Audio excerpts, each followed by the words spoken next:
I want to talk to you a little bit about Agenda 21. And Agenda 21 sounds like absolute crazy conspiracy theory nut stuff. But it's not. And you can check. It's most likely in your hometown. We have the former Solicitor General of Texas, Ted Cruz. He's running for U.S. Senate here in Texas. Everybody I know and respect says this is the guy who should be we should be putting into the Senate as a Republican. Ted, you and I haven't had really any chance to sit down and really get to know each other. I hope to do that now that I'm in Texas. I hope to bring you up and put you on TV and get to know you a little bit. But the friends that tell me this, I have profound respect for, and it says a lot about your character that they're for you. Well, Glenn, I appreciate it, and let me say welcome to Texas. We're glad to have you as a Texan. Oh, I can't tell you how excited I am that I'm here. Ted, tell me about Agenda 21 and break it down for somebody who doesn't really even know what it is. Right. Look, Agenda 21 is an agenda from the United Nations that was passed in 1992. That is, it's ostensibly to promote sustainable development. And it manifests at the local level in all sorts of initiatives that seek to undermine property rights and undermine our economic liberty. And it's part of a pervasive movement that unfortunately has been going forward for a lot of years to undermine our sovereignty and to use international bodies like the UN to push a leftist agenda that couldn't get through our own elected legislatures. And what is the end result? Is the UN owns all of our property? What is the end result? The end result is pushing away from private property, pushing away from single-family homes, pushing away from farming and ranching, because all of those are deemed contrary to the UN decree of sustainable development. It is essentially imposing a leftist agenda that takes the American way of life, the single family, providing for yourself, owning responsibility, having your own car. All of those are viewed as contrary to the agenda of sustainable development. And even more broadly, it's about putting the tentacles of the United Nations into the very foundations of our government throughout this nation. Where will you find this manifest? How does the average person who's listening to this and they say, this is crazy? Because the first time I looked up Agenda 21, it sounds crazy. And you look at it and you're like, okay, is this legitimate or is this a conspiracy theory? Because this is crazy. How does it manifest in the average town? Where should be the first place a citizen goes to look and say, is this happening in my town? Right. There are several places you can look. One can obviously Google Agenda 21 and read some basic background at it. You can look at what's happening in your local city council. You can look at ICLEI, which are the local community environmental boards that are pushing this. Your listeners can also go to my website, tedcruz.org. I have a blog laying out and attaching some key links on these issues. But, Glenn, this is an issue I've been fighting for a lot of years. As you know, I was the Solicitor General of Texas, and the biggest fight of my tenure as Solicitor General was standing up, fighting the United Nations and the World Court. All right, let's just pretend that somebody doesn't know what the hell a Solicitor General does. I'm just pretending at this point. What did you do? He's like, I don't even know how to respond to that one. Look, it's a very good question. The Solicitor General... It's not mine. No, he's but go ahead. I'm asking that for the listener. Sure. The Solicitor General is the chief lawyer for the state of Texas in front of the U.S. Supreme Court. And what happened in this battle with the United Nations is two teenage girls were horribly gang raped and murdered in Houston. I remember this. And the World Court, which is the judicial arm of the United Nations, issued an order to the United States to reopen the convictions of 51 murderers across the country. And Texas went to the U.S. Supreme Court. We fought the World Court. I argued this case twice in front of the U.S. Supreme Court.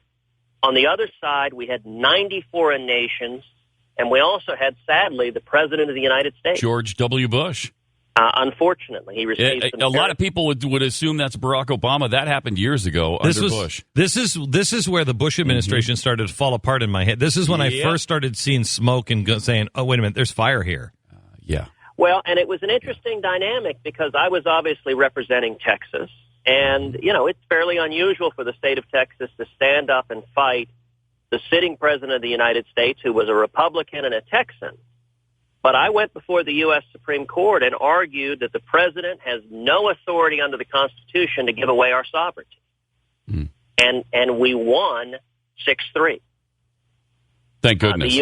It was a tremendous decision. Chief Justice John Roberts wrote the opinion. He concluded that the World Court has no authority to bind the U.S. justice system, and that the president has no authority to order the state courts to obey the World Court. So it was a terrific victory for U.S. sovereignty, but this is a fight that keeps coming and coming and coming because statists and leftists know that their agenda is not popular here, that they can't pass it if the people have to vote on it, so they look for tools to force it on us, and one of the ways to do that is giving away our sovereignty to these international bodies. Okay, we're talking to Ted Cruz, who is running for president. Running for a state or U.S. Senate, taking Kay Bailey Hutchinson's seat. He has been endorsed by Jim DeMint and Rand Paul, also by Dr. James Dobson of Focus on the Family. And every friend of mine that knows anything about Texas also has endorsed him to me and said, Glenn, this is the real deal. This is the guy we have to have in there. So the ultimate goal is what? A world with no personal ownership? That's exactly right. I mean, as you know, the progressives fundamentally view private property as illegitimate. I believe we have Cass Sunstein on record saying that there's no such thing, that there's really no such thing as private ownership. Yep. Well, and they view anyone's success either in the U.S. or the U.S.'s material success compared to the rest of the world as simply the product of oppression. Yes. And so their agenda is to redistribute the wealth and move towards a universal collective. A more fair and equitable world. Exactly. Okay. And it's part and parcel with President Obama's refusal to stand up for the United States. I mean, to say he doesn't believe in American exceptionalism is to understate it.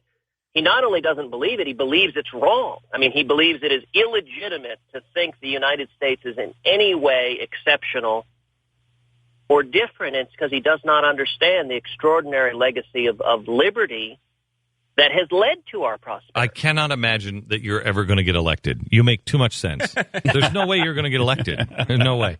In Texas? Of course he will. In Texas he will. Of course he will. Yeah. And he must, because he's running against David Dewhurst. Which is a nightmare. I mean, this is too important in election. We've got to have true conservatives in the U.S. Senate to fight with hopefully a Republican president and a Republican Congress to fix this thing. Ted, I haven't had my typical conversation with you, so let me have it on the air. Sure. The first question I ask every possible candidate or a person serving, how's your soul? My soul is at peace. And it's at peace because, look, I feel tremendously fortunate to have the opportunity to be running and to be fighting right now to save our country. I mean, it's, my wife and I, we have two baby girls, a 3-year-old and a 1-year-old, and it's hard to be away from your daughters night after night after night. But the reason you do it, I mean, I wake up every day feeling blessed because, our liberty, our nation is threatened unlike at any time in our history. And to have the opportunity, I think we're at a tipping point. If we don't stop the Obama agenda, if we don't turn this around, we're going to lose our nation. And I feel just absurdly fortunate to have the opportunity to stand with millions of Texans and Americans that want to turn this around and save our country. Do you find any truth? We're talking about no property.